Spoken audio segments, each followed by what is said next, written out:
Welcome, everyone. This is Punk News, and you're listening to LOTRO Players News, where we take a look at latest in LOTRO and hear LOTRO players. And this week, I'm joined by Cinders Hello. and Sanswinda. Hello, everybody. Hello, and welcome back to the show.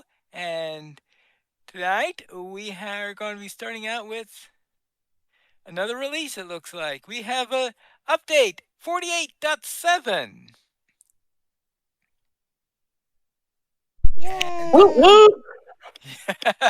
well, when you hear what's in it, you might not be going whoop whoop because yes, this includes Pagru Kirit the Garden of Corpses is now unlocked at Tier 3. That's right, Tier 3 of Pagru Kirit of the Corpse Garden is unlocked on Thursday, June 25th, starting at noon Eastern.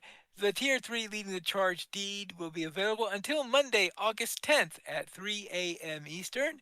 Pagru Kirit, the Garden of Corpses, is free to VIPs and available as part of the quest pack, A Glorious Hunt.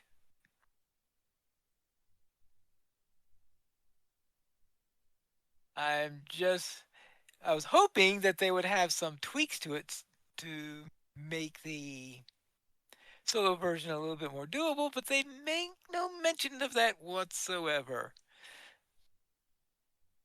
But news and notes in Cardamu in Pagrukirit, the Garden of Corpses, should no longer reset banner health when using Consuming Call.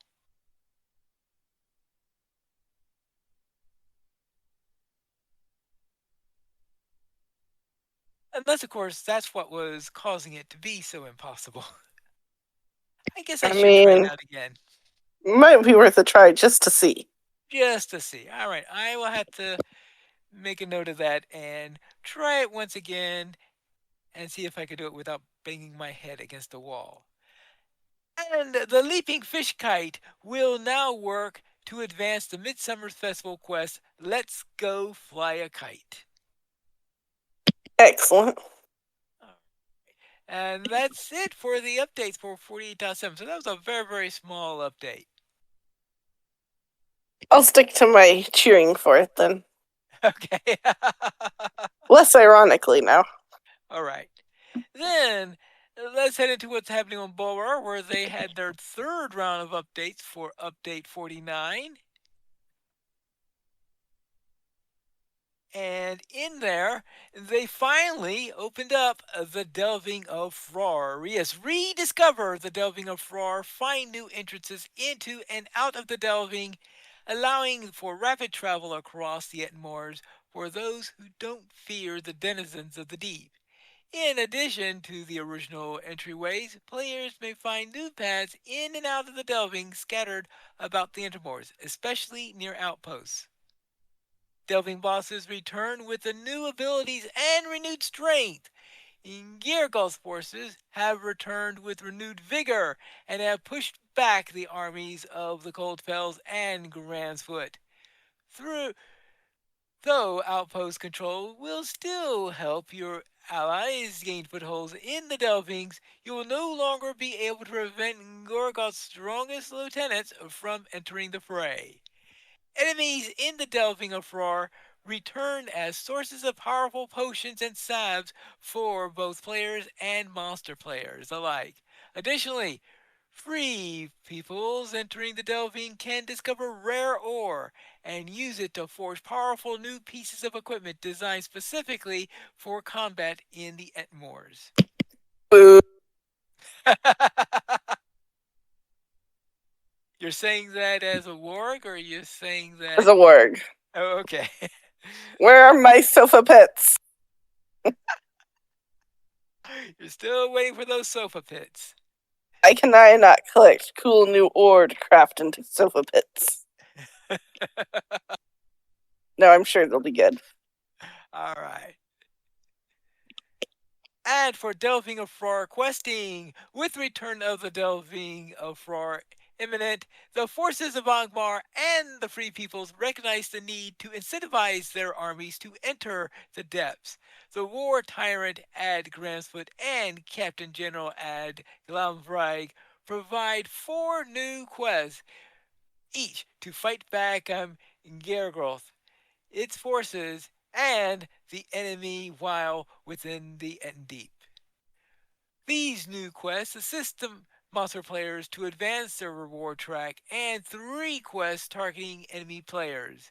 The lesser creatures in um, Gargoth's menagerie and Gargoth's lieutenants are available daily. The quest to target and eliminate Gargoth is available weekly.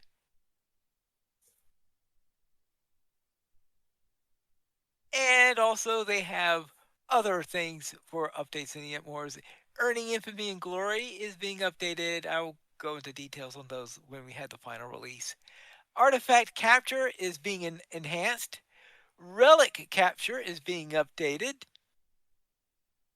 Now, they're also planning some Siege Warfare updates, but that's not quite ready. The first 3 items that I've mentioned in the updates are ready, but not the Siege Warfare updates. I will presume that they will have those coming in a future beta test for update 49.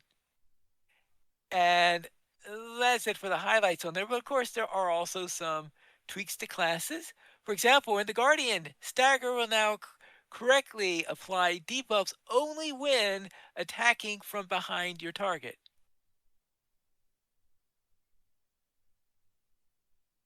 Cinders, you know what that's all about?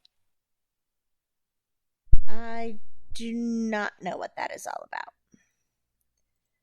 Okay. I shall try to make sense of it.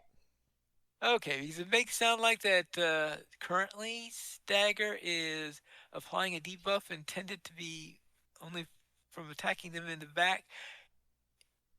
Well, I guess it's something that if someone's trying to turn away from you to go attack someone else, is that when you usually use Stagger? I don't know that I actually ever use Oh, okay. So, stagger. so Because it's one of those weird skills where, like, when you're looking at it, it specifically says you have to be behind the target. So I just right. don't generally have it in my rotation because I'm not usually standing behind my target.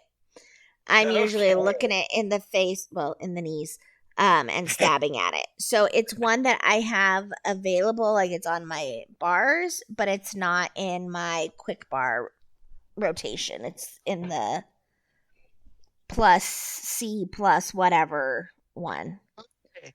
Okay. So the the fact that you're not using it is because its intended behavior is that it only work when you're using it from behind.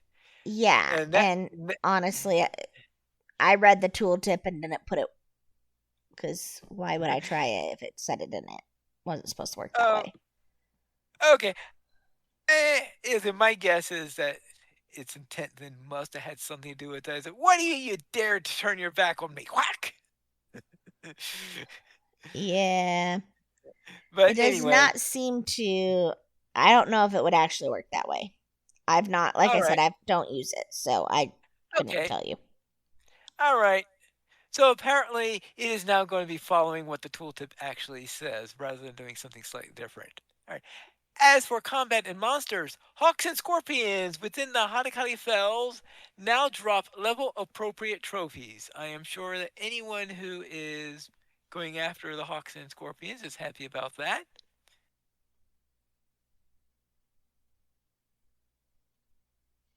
And it looks like they're also testing the Let's Go Fly a Kite fix. And it's the instances and okay, the instance update is something that was in the main patch notes also. Items and rewards. The Murjala quartermaster at Nagaketi Foothold Camp will now exchange scraps and armor plates for blighted relics, and will also exchange cloth scraps and armor plates, or vice versa. Do you have any idea what that thing's talking about? I must admit, I don't think I've really done anything with the Murjala quartermaster. I will say that's a no then. No I But don't know. idea. Sorry. Oh, here's an interesting one. Filbert fig, myrtle mint, and rowan raspberry have new dyes available to barter in exchange for figments of splendor. Ooh, I would go That check could that be out. good. Remember, of course, this is in Borrow right now, so it won't Like go I said, live. I would go check that out. Okay. And I can imagine what color you'll be looking for. And crafting and hobbies. Umbar crafted items that were missing a description now have a description. And housing decorations. Tall stone wall property fences I've now displayed properly in Eastwood property defenses. And ceiling paint hooks now have the correct names. Well, that's good to hear. There are also several updates on the PvP side, which I'll read when we have the actual update. And in landscapes and adventure areas, Faradis, the Midsummer Festival barter matron, will now always have a consistent appearance. Okay, how inconsistent was the appearance? I mean, I presume based on the fact that they're making a change here, meaning it's more than a dab of makeup or something like that. No And idea. off, Probably. yeah. Ooh. An oft escaping cow in West Bree has been castigated for its wandering ways. It will escape less often now. Well, that's good.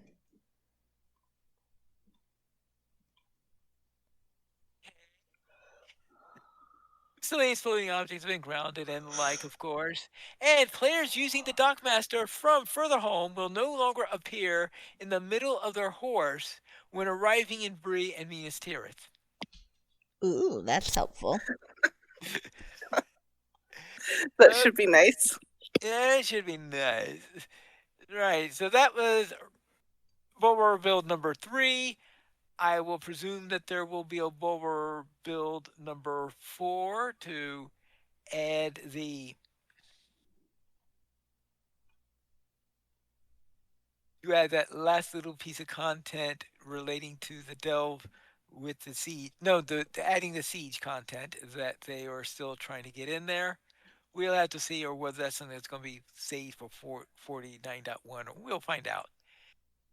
Also, coming up this week on July 1st, Scenario is going to be taking us through a casual stroll through the last rivers of Eriador. Because he's gone through several of the rivers of Eriador, but of course there's some smaller rivers that would not warrant a full episode in their own right. So therefore, he is going to take care of smaller rivers such as the River Loon up in the northwest and the River Ison in the south, and probably a couple of rivers also that are in between there. Now I know we'll do the Brandywine because they've already done the Brandywine, and I think they've done the river that includes the Bruinen and that big and the Horwell and all that. That network has also been done, but there are probably some smaller rivers there that could also still be done along the way in between. Well, I guess we'll find out on Wednesday to see what rivers are remaining. And that's it for the game news this week. So let's head into our store sales. Cinders, what's on sale this week? On sale this week is the following. Okay, from June 25th through July 9th, 20% off of Kingdoms of Harad, up to 90% off Before the Shadow, up to 85% off Minas Morgul, War of the Three Peaks and Mordor, up to 80% off Fate of Gundabad, up to 65% off Corsairs of Umbar, and up to 40% off The Legacy of Morgoth. Part of the summer sale for 2026, the 5 weeks of superb savings from June 4th through July 9th. This week's is 40% off of Mithril coins, 50% off of shared storage, and 75% off Experience Disabler. That's the Stone of the Tortoise through July 2nd. And for a limited time, you can get 20% off the Deep Places memoir packs through July 9th. Enshroud yourself with pre-order items from the launch of Mines of Moria and Rise of Isengard. Then you can make your piece of Middle Earth shine and get 30% off of select housing decorations, housing sets, and cloaks through July 2nd. And the free weekly coupon is for a free pig in a blanket housing decoration with the coupon code Pig of Tradition, no spaces, also through July 2nd. Pigs traditionally cover themselves in blankets? I don't know. Apparently. All right. And then let's go from sales into gardening, where Cinders has another installment of Sincerely Cinders, where I will presume that you are harvesting, planting, weeding, and all that fun stuff. No harvesting yet. Okay. Except the raspberries, I can still pick them. But pumpkins are coming up, and other melons, and some squash, and corn, and beans, and carrots are starting to poke up through the soil. So I'm very happy. And I made bread, and it turned out better. Okay. So, It turned out better. All right. yes.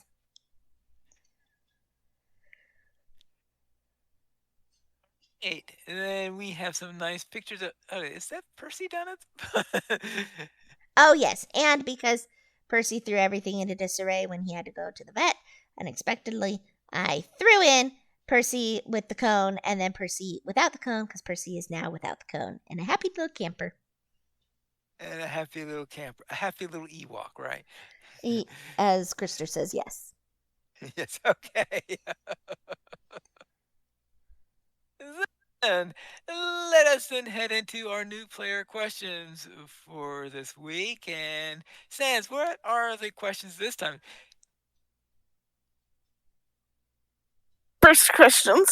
If two people in a fellowship use hope tokens or scrolls, which one will apply to everyone? Say someone uses a high level hope token or scroll, but only had one, or just wasn't paying attention to the potential need for more uses, and after someone dies, another lower hope token or scroll is used. Will the new lower buff overwrite everyone's buffs, or just give aid to the person who died and needed new buffs? As in, if I died and all I had were low level scrolls and tokens and I used them, do I mess up everybody in my group, or do I just have a lower buff?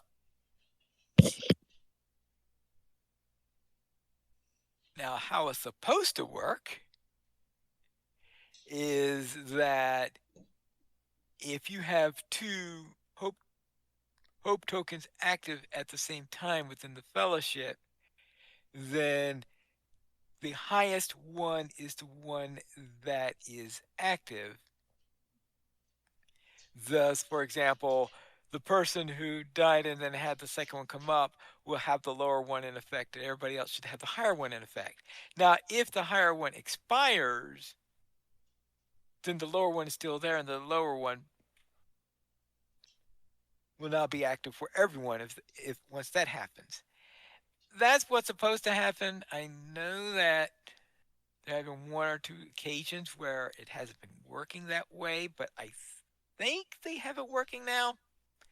I must admit that I don't routinely go around checking that information, so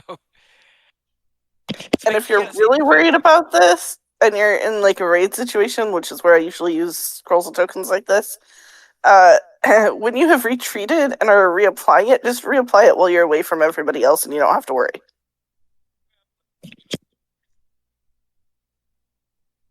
Now, if somebody reses you, be mindful of the fact that you have low level ones, and maybe tell your group if you're worried about it, because But usually somebody will spot you. right, And if lots of people have died, most likely they'll use good ones again. yeah. If lots of people die, if half the group dies or something like that, usually someone applies. Well, but in this case, you didn't have the good ones available. Well, I didn't. That Yeah, doesn't mean yeah. nobody in my Example group here. did. Right. Okay, you have a point there. Um, I mean, worst comes to worst, if it's a relatively casual dungeon, in other words, one that doesn't have high levels of dread, then I might just click on the glass of Viglariel and go with that on myself, fair. and that'll help on that matter, and everyone else could keep whatever they had. And That's if you're in a casual group, um, you probably don't have to worry about this either. If you're in a not very casual group, somebody else will take care of it, and you don't really have to worry about it at all. So, but also, in that case, do take the time to try to make sure you've got the best ones before you go into that group, because somebody will notice. Yeah. Okay, what's the second question? If you wanted to discover what an involuntary emote skill or product does, where or how would you test it politely? Um,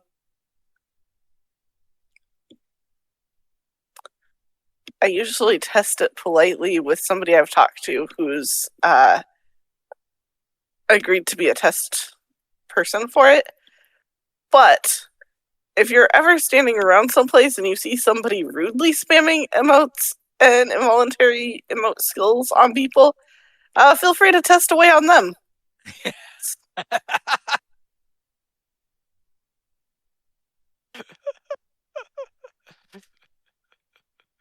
Okay.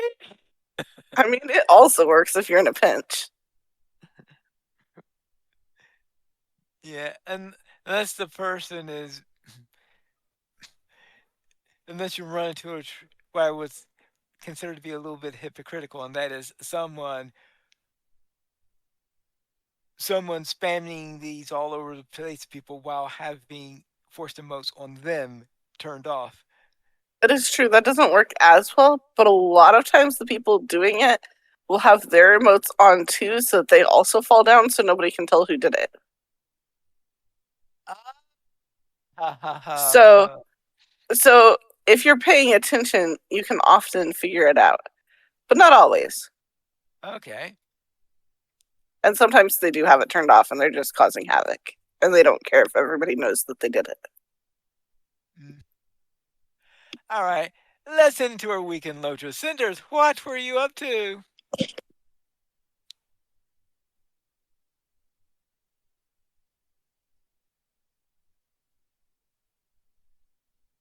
Cinders?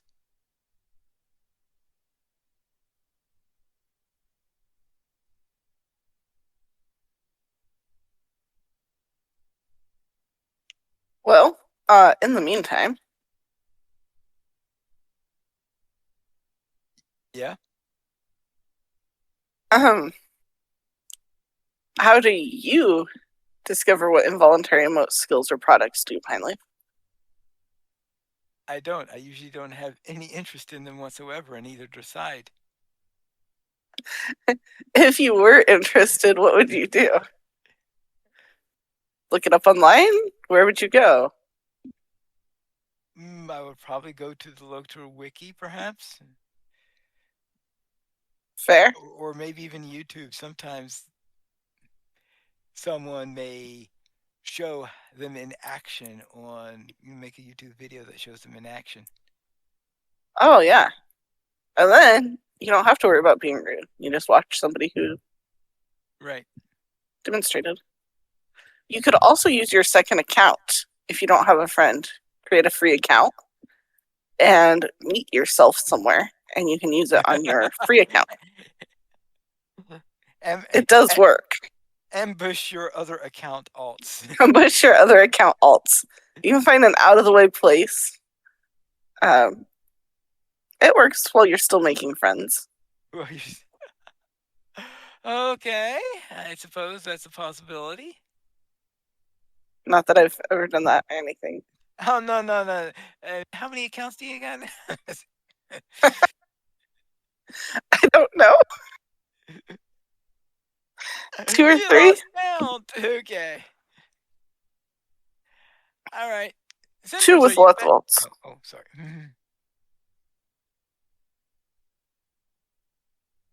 All right. Go ahead. What did you do in in LOTRO last week? Well, I went festivaling with Gwendis for more dances and helped port around for a little bit, which was pretty fun on one of her new characters. And I was proud of myself because I did not make a new character, even though it was tempting. I mean, if I had been planning to play with Gwer, I probably would have rolled one. But she was off on a solo mission. Anyway, and then I met Karsgar and helped Durin on the field trip and attempted to defend Scarhold not once but twice Oh yes. from the Drakes back to back. That was fun. And then went on an epic dino taming adventure with Cinders and Ark. So, how was your week, Cinders? My week went pretty well, but I did not play any Lotro. I did lots of Stardew Valley playing with Pine Leaf and Krister and a little bit with Sans. And then I did lots of dinosaur taming with Sans, including some dire bears. I'm very excited because now I'll be able to get sheep.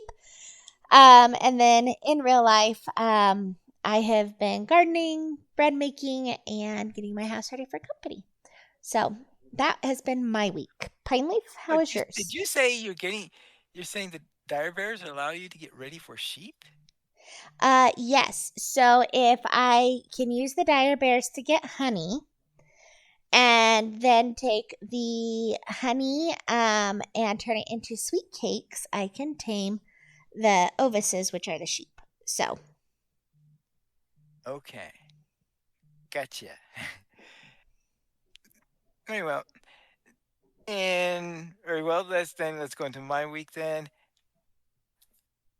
I got a little distracted this week, and in addition to some Stardew Valley, as Cinders mentioned, I also spent a bit of time in DDO because they had recently released a new race in there, the Duogar. So I was playing through that, seeing how that particular race operates.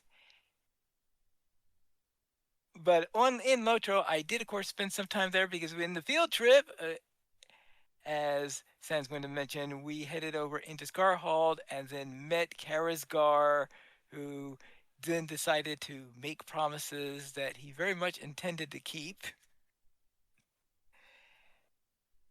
And apparently, he could have just have made only one promise and just wiped out the dwarves, but I guess he decided that he just wants the dwarves to sweat. Is that, or maybe give the dwarves an opportunity to go before him and follow their pride and surrender completely to him unconditionally in hopes of saving themselves. But he obviously doesn't know dwarves if he believes there's any chance of that happening. And that is my week in Lotro. If you have any feedback for us, you can send us a message at podcast@loachplayers.com. The Players Alliance has two shows on Saturdays at 8:30 p.m. 6:30 p.m. Eastern Time. We have Loach Players News, and we record DDO Players News when Drac is available. Use George for our shows at loachplayers.com/live. And that's all for night then. This is Pioneer Needles reminding you to skirmish responsibly.